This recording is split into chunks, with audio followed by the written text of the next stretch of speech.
Šiame vaizdo įraše analizuosime Ukrainos ultimatumą Baltarusijai. Ukraina pateikė griežtą įspėjimą Baltarusijai nustoti remti Rusijos ilgų nuotolių dronų atakas prieš Ukrainą. Po to Baltarusijoje kilo visiška panika, o Lukašenka pradėjo prašyti atleidimo, nes Ukrainos nustatytas terminas sparčiai artėja. Neseniai Zelenskis pateikė ultimatumą Baltarusijai, teigdamas, kad du su Ukraina besiribojančiuose Baltarusijos regionuose esantys retransliacijos punktai padeda Rusijos pajėgoms koreguoti smūgius prieš Ukrainos civilinę infrastruktūrą.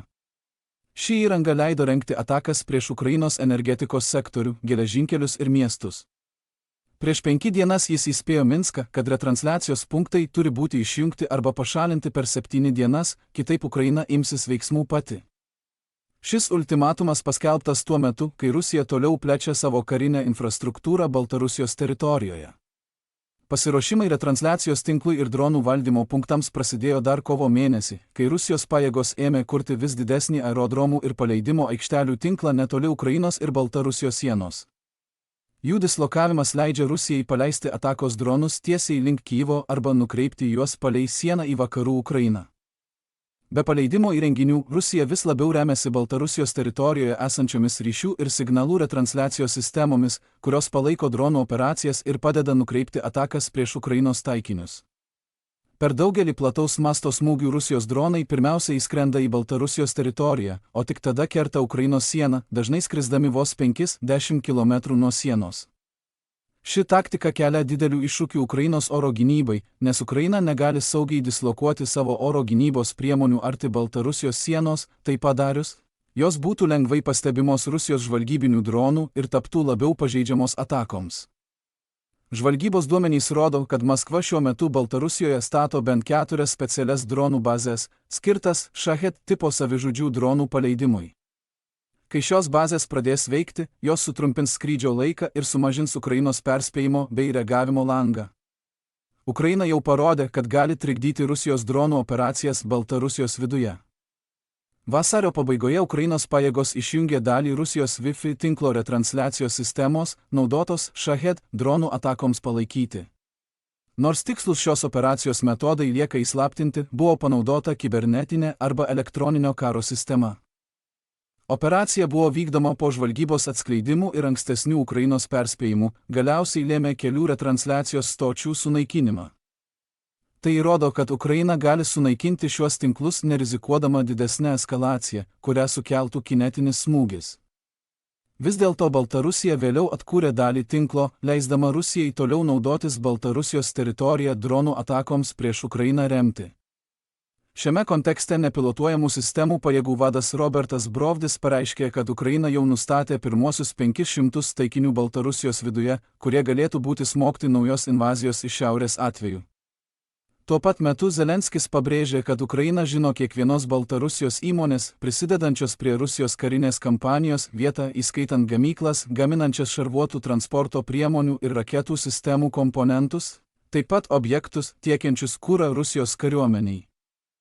Dėl Ukrainos ultimatumo ir didėjančio spaudimo Lukašenka pareiškė, kad Ukraina neturėtų tikėtis karinių veiksmų iš Baltarusijos, ypač jam vadovaujant. Jis taip pat atsiprašė Zelenskio už ankstesnius įžeidžiančius komentarus ir pabrėžė, kad Minskas nesuinteresuotas įsitraukti į karą.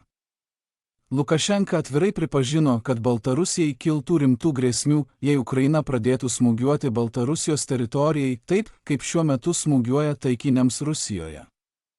Tokias baimes sustiprina vis didėjantys Rusijos oro gynybos tinklo sunkumai, nors Rusija turi kur kas daugiau išteklių, ji vis tiek sunkiai susidoroja su Ukrainos dronų ir raketų atakomis.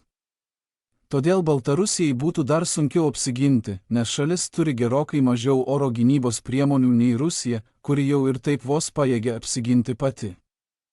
Apskritai, Ukrainos ultimatumas rodo vis didesnį pasiryžimą tiesiogiai laikyti Baltarusiją atsakingą už Rusijos dronų operacijų palaikymą.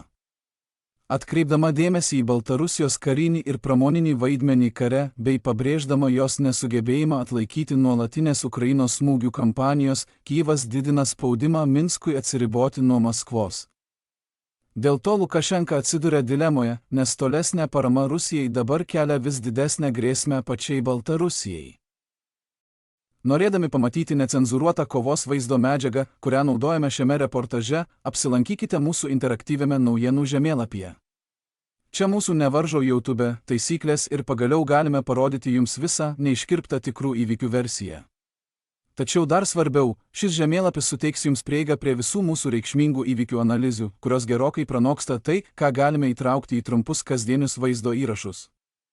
Galiausiai, oficialiai pristatome 2-ąją mūsų interaktyvaus žemėlapio kartą.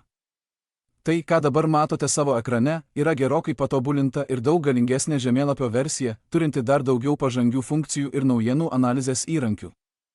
Naujojo žemėlapio pristatymo proga taip pat skelbiame 50% nuolaidą visiems prenumeratos planams.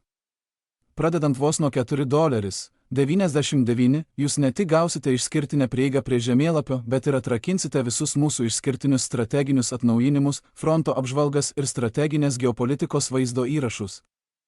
Tad apsilankykite nuorodoje aprašyme ir tapkite išskirtiniu mūsų bendruomenės nariu.